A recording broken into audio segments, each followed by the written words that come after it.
So when did you realize your passion for classic cars? Probably when I got my Model A in 1963. And how old were you then? I would have been 16 years old. And what year was the Model A? 1930. And that's one that you still have here today in the collection? Yes, it's the same car. I remember riding with Grandpa in it. He died when I was only 5, but one of my earliest childhood memories was riding in that car. So it's a 1930 Model A? Yep. So if you could only pick one, if you had to get rid of all of them but one, which one would you keep? No, it would definitely be Grandpa's Model A. Okay, and if there was one more, since that one has a special place, what's the other one you'd keep? Probably the 50 Nash. 50 Nash. Is there a model on that? Statesman, the 4-door sedan. It's painted to look like a taxi cab. And what do you like about that car? Just so unique looking. It was a fine automobile in its day. It was ahead of its time in certain aspects. Rides really nice. It had coil springs on all 4 wheels as opposed to leaf springs. So it rides and handles much nicer than cars of similar vintage.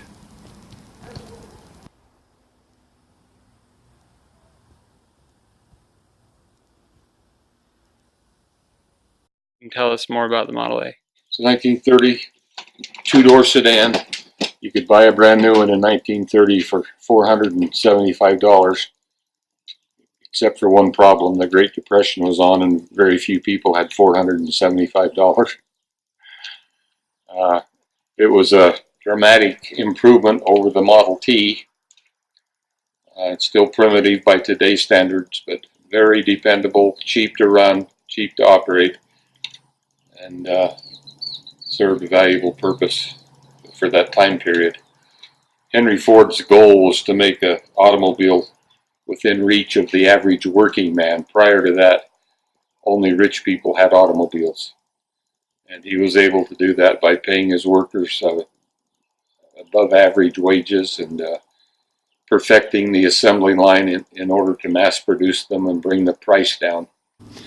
So other than your car collection, it looks like you have a lot of other antiques. What's one of your antiques that you really like? One of my favorite is this, what's called a visible gas pump. About a late 20s or early 30s gas pump. It requires no electricity, so you can use it even when the power's off. You can actually see how much gas you're getting. What is it that you love about collecting antique cars? Well, it's a history lesson.